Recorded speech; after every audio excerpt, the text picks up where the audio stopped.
Papa tá falando isso? Já falou sobre isso. Ele está sendo encabeçado pelo Papa. E hoje nós vamos falar um pouco aí sobre o Papa, né? Ele tem falado muita coisa, né?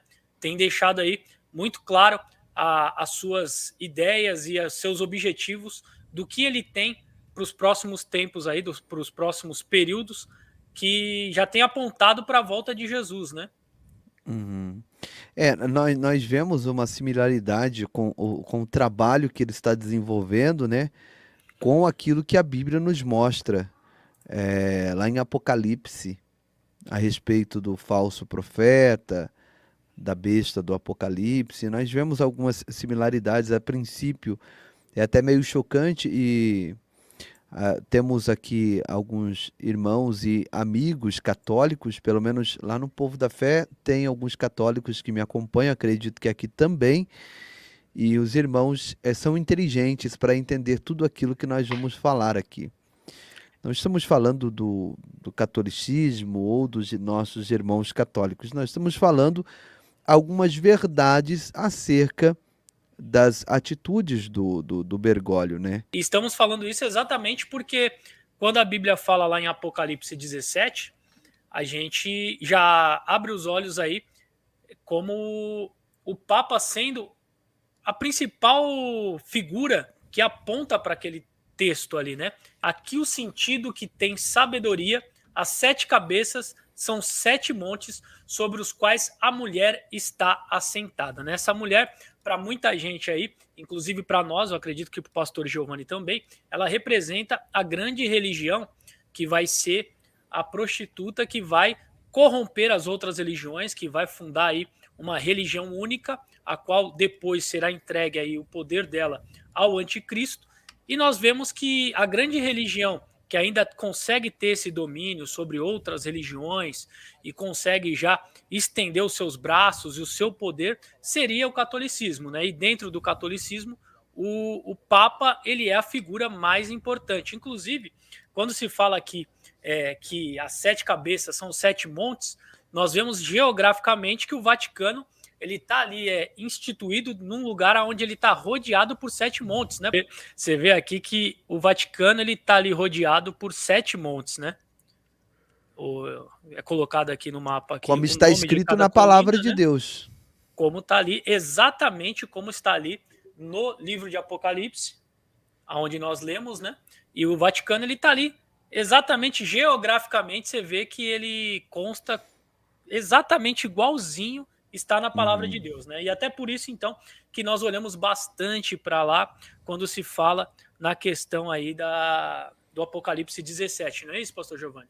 É isso mesmo. Temos visto aí não só nós, que estamos sempre falando sobre isso e que não somos católicos, mas dentro da própria Igreja Católica já tem gente aí fazendo esse anúncio, né? Fazendo esse alerta sobre o que o Papa está dizendo, né? Depois de Francisco, não é que o anticristo venha logo depois de Bergoglio. Porque Bergoglio, queridos, ele vai continuar aí, vai estar aí nesta função de antipapa até o fim, até aos 3 dias de trevas, quando ele, o anticristo e Lúcifer foram arrojados ao lago de fogo. Olha o que então ele não diz, é que seja logo depois de Francisco que vai aparecer o anticristo. Não. O próprio Francisco vai apresentar o anticristo ao mundo. É o Francisco que vai ir com o tempo, devagar, isso vai ser num dia, né? Mas com o transcorrer do tempo dos anos, e vai começar a dar a importância internacional para o anticristo, tanto no campo político quanto no campo religioso. Vai ser Francisco que vai... Bom, o trabalho todo já está pronto, já está feito, né? A ONU e Francisco estão ali, a par e passo, no trabalho por tudo isto. Nós vemos quanto realmente todas as religiões já estão na mão da Igreja Católica. Cada um conservando tanta coisa de si distintas. O Bergoglio sempre diz que não quer destruir nada disso, mas isso não importa. O anticristo destruirá tudo. Mas o que importa é que ele tenha isso tudo na sua mão e que vá colocar tudo isso aos pés do anticristo. Essa é a Sagrada Escritura diz que ele vai dar uma imagem ao anticristo. Francisco, uma das tarefas que ele tem é esta, diz ali, no mesmo capítulo 13, 11 seguintes, diz que ele dá imagem ao anticristo. Esta é a imagem de homem público, de governante do mundo. Esta é a imagem de homem religioso, coordenador para a paz, para vencer a pobreza. Ele vai ser o anticristo, vai ser o homem, vai ter a figura dada por Francisco, do grande homem que reúne todas as religiões. É muito forte o que ele fala, Tiago, porém a gente tem que tomar cuidado, né, com essas informações, porque ele afirma que o Francisco é o falso profeta que vai apresentar o anticristo ao mundo. Eu acho que ele não deveria afirmar, né? Ele deveria, olha, eu acho que pode ser, por quê? Porque o Bergoglio tá bem doente. Não sei se ele aguenta muito tempo mais.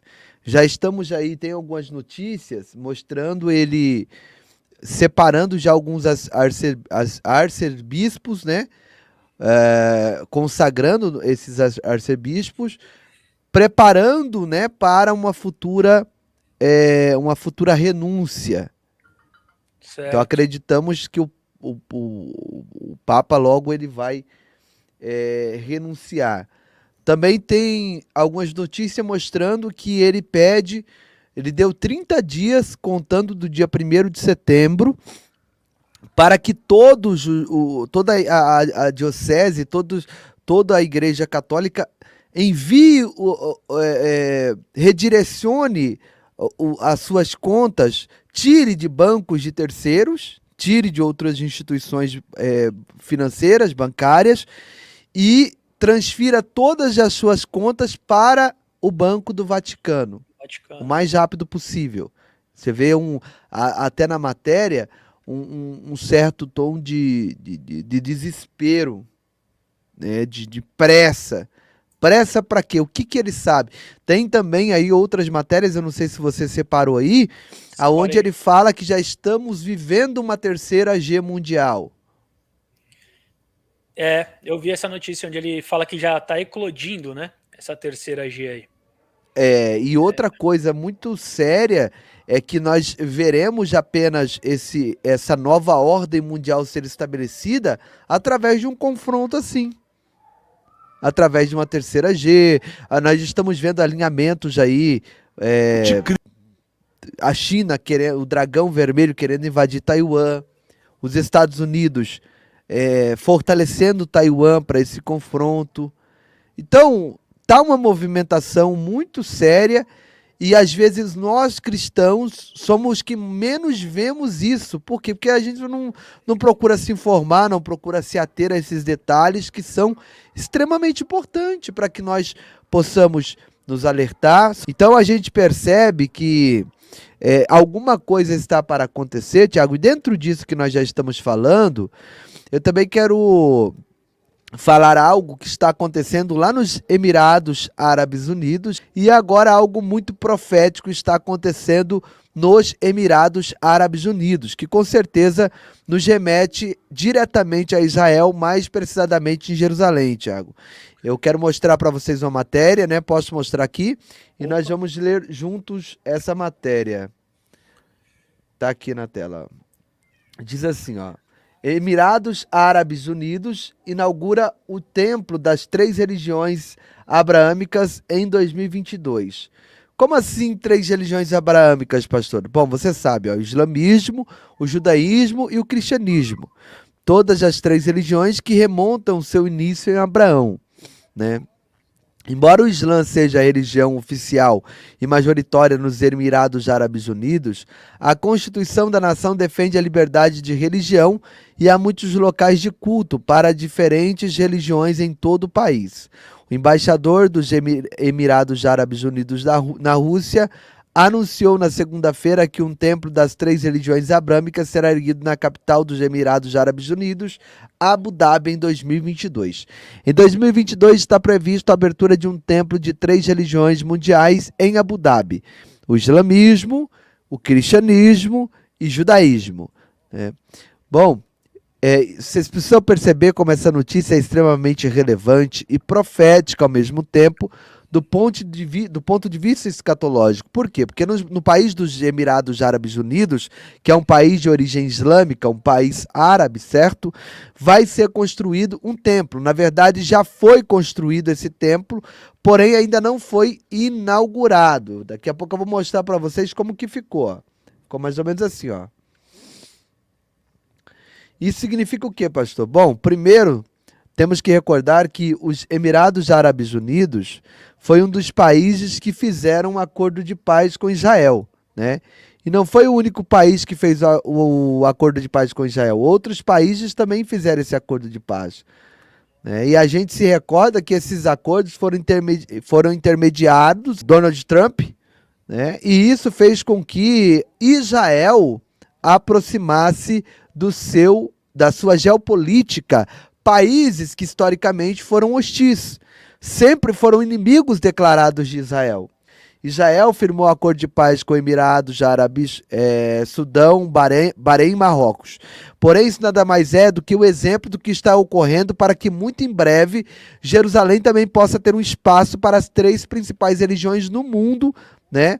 Ou pelo menos para o judaísmo, que é o 3º templo, que vai ser reconstruído em Jerusalém, no Monte Moriá, no Monte do Templo. Então você pode ter certeza que isso também foi costurado nesse acordo de paz, né, que foi feito com os Emirados Árabes da época, foi feito esse acordo de paz, e vocês podem ter certeza que nas entrelinhas aí ficou acordado que os Emirados Árabes Unidos fariam um modelo, uma espécie de precedente do 3º templo em Jerusalém, efetivamente, meus irmãos. Então isso é muito sério. A gente sabe que a Bíblia diz lá em 2 Tessalonicenses, onde o apóstolo Paulo escreve da seguinte maneira: ninguém de maneira alguma vos engane, porque não será assim, sem que antes venha a apostasia, né, e se manifeste o homem do pecado, o filho da perdição, o qual se levanta e se opõe contra tudo que se chama Deus e se adora. Então olha só, de sorte que se assentará, está falando do anticristo, está falando da grande tribulação, no Exato. templo de Deus, como Deus, querendo parecer Deus. O apóstolo Paulo escreve que nos últimos dias a volta de Cristo não aconteceria, né, sem antes que venha a apostasia, ela já está aí, e se manifeste o homem do pecado. O homem do pecado, ele vai fazer o quê? Ele vai se assentar no 3º templo, que será reconstruído em Jerusalém. Então, para que ele se assente no templo, obviamente, o templo tem que estar reconstruído, né? Reconstruído. Você sabe que no Monte Moriá há a cúpula dourada, o Domo da Rocha, e há também a mesquita de Al-Aqsa. E naquele lugar vai ser reservado um espaço para a reconstrução do templo. Inclusive, esse templo das 3 religiões, ele está sendo encabeçado pelo Papa. Olha aqui nessa matéria. Pode falar. O padre ali ele afirmou que é o Bergoglio, né, o Francisco, mas nós não podemos afirmar. Mas o Bergoglio, ele tem trabalhado bastante, né, pastor Giovanni, na questão do ecumenismo, de fazer com que isso venha a se tornar uma realidade. Sim. Nós vimos até algum tempo atrás, até separei o videozinho depois para a gente estar assistindo, até porque pelo poderio que ele tem nas mãos aí, de influência em outras religiões, ele tem trabalhado bastante para que o ecumenismo venha a ser uma realidade, né? Nós vimos até pastores aqui, presidentes do Brasil, indo até lá a catedral no Vaticano, tendo ali uma reunião com o Papa e chamando o Papa já de sua santidade, né? Que é um negócio totalmente fora da curva. Um pastor se render ao Papa e chamar de Sua Santidade. Não estamos dizendo que você não pode conversar com o padre, com o pastor, mas você chamar de Sua Santidade um Papa, você já está se submetendo à autoridade do Papa, né? Sim, com certeza. É muito importante você falar isso, porque vai casar com o que está sendo noticiado. Esses 3 templos no mesmo local, eles estão ali juntos, adorando a cada um ao seu Deus, não tem problema, cada um faz o que quiser, mas isso não tem problema, né? Esse não tem problema que é o perigoso. Está sendo encabeçado pelo Papa. Ó. A sede está sendo feita em colaboração com o Papa e o líder muçulmano sunita, né? Depois que ambos assinaram um pacto de paz global chamado Documento da Fraternidade Humana para a Paz Mundial. Então, para a paz mundial, ele está fazendo aliança com todo tipo de religião. O nome dessa religião, dessas religiões unidas, vai ser um nome só, que se chamará Crislã. E eu não tenho dúvida que o Crislã será a religião majoritária que será usada pelo anticristo no período tribulacional. Eu não tenho dúvida, pastor Tiago, que essa religião que está sendo formada agora, essa única religião, que é o Crislã, com certeza, sem dúvidas alguma, será usada pelo anticristo no período da grande tribulação.